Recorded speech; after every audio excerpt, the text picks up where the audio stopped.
enfin, on commence par cette bonne nouvelle, puisque nous avons appris tôt ce matin qu'un accord a été trouvé à la COP28 de Dubaï et qui appelle les pays à transitionner hors des énergies fossiles et à accélérer l'action dans cette décennie cruciale afin d'atteindre la neutralité carbone en 2050, selon le dernier compromis porté par les Émirats arabes unis.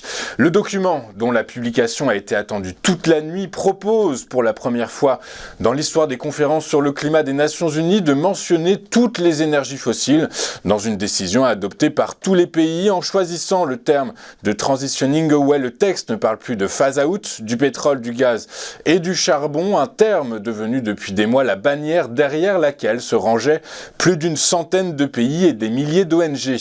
Convoqué en séance plénière ce matin, ce texte, qui est le résultat d'âpres négociations entre l'Union européenne, les États-Unis, les petits pays insulaires, la Chine et l'Arabie saoudite, a été approuvé quelques minutes à peine après le début de la séance.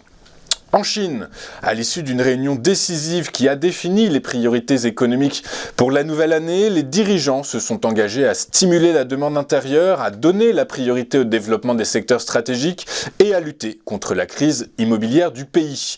Dans une retransmission de la réunion par CCTV, les dirigeants chinois ont souligné qu'il était essentiel de se concentrer sur un développement de haute qualité, prescrivant un plan en 9 points comprenant l'innovation technologique dans le système industriel, la stimulation de la consommation intérieure, l'augmentation des IDE, des investissements étrangers de haut niveau et la revitalisation de l'agriculture pour renforcer la sécurité alimentaire. Stupeur en Argentine où le président récemment élu Javier Milei a annoncé une forte dévaluation de plus de 50% du peso, la monnaie nationale passant ainsi de 400 à 800 pesos pour $1, et ce afin de stabiliser une économie en proie à une inflation et à un endettement constant. Cette mesure, qui s'accompagne de la réduction des subventions au secteur des transports et de l'énergie, a pour objectif de réduire le déficit budgétaire et faire baisser une inflation à 3 chiffres. Le FMI a salué ces mesures, affirmant qu'elles constituent une bonne base pour de nouvelles discussions avec l'Argentine au sujet de sa dette envers l'institution. Je vous rappelle que l'Argentine doit faire face à une inflation annuelle de 143% et que près d'un Argentin sur 2 vit sous le seuil de pauvreté. Par ailleurs, le pays a également un déficit budgétaire gigantesque, un véritable puits sans fond, puisque les finances de la 3e plus grande économie d'Amérique latine doivent composer avec un déficit commercial de 43 milliards de dollars ainsi qu'une dette de 45 milliards de dollars envers le Fonds monétaire international. Et puis sans surprise, hier, l'indice des prix à la consommation aux États-Unis a continué de progresser au mois de novembre, mais à un rythme moins soutenu.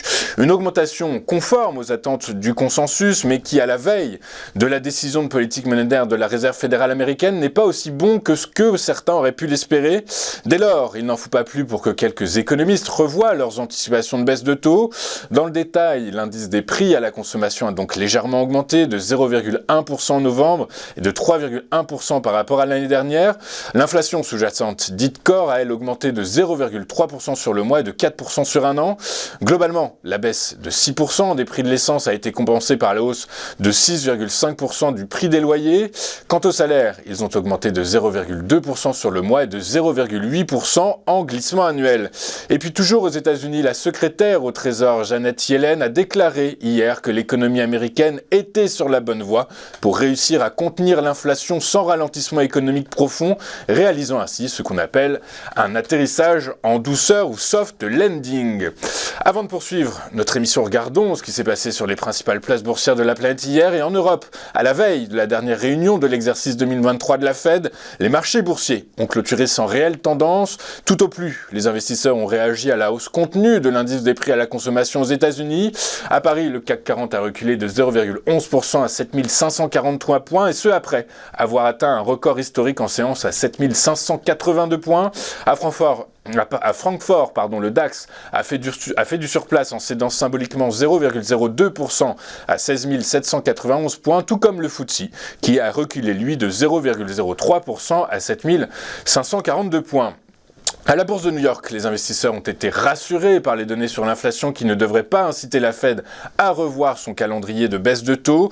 Le Dow Jones a pris 0,48% à 36 577 points. Le S&P 500 a gagné 0,46% à 4 643 points. Enfin, le Nasdaq Composite a engrosé, lui, 0,7% à 14 533 points. En Asie, ce matin, la bourse de Tokyo, soutenue par le secteur des semi-conducteurs, a fini en hausse de 0,25% à 32 926 points en France. Alors que le SBF 120 a reculé de 0,12%, le titre de Solvay a fini en tête de l'indice grâce à un bond de 7,37% à 22,14 €. A l'inverse, Valeo a fini lanterne rouge à cause d'un repli de son titre de 5,42% à 13,25 €. En zone euro et sur le marché obligataire, le rendement du Bund à 10 ans a cédé plus de 3 points de base à 2,233%, alors que celui du taux à 2 ans a gagné 2,2 points de base à 2,724%.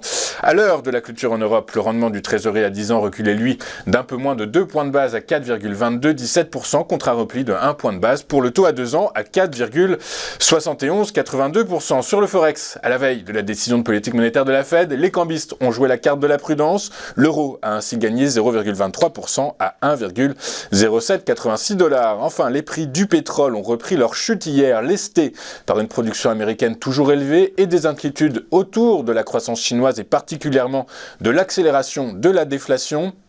Le prix du baril de Brent de la mer du Nord pour livraison février a lâché 3,66% à 73,24 $. Son équivalent américain, le baril de WTI pour livraison janvier, a lui perdu 3,79% à 68,61 $. Le baril, nous allons marquer une toute première pause dans cette édition du 13 décembre et juste après, nous vous ferons vivre l'ouverture de la séance à Paris en direct par David Furcage. David Furcage qui également nous expliquera quelle est la différence entre les valeurs actions, les valeurs growth et value et l'environnement actuel, le nouveau paradigme de finance actuelle profite à quel titre, à quelle valeur. Voilà, on se retrouve dans un instant, à tout de suite.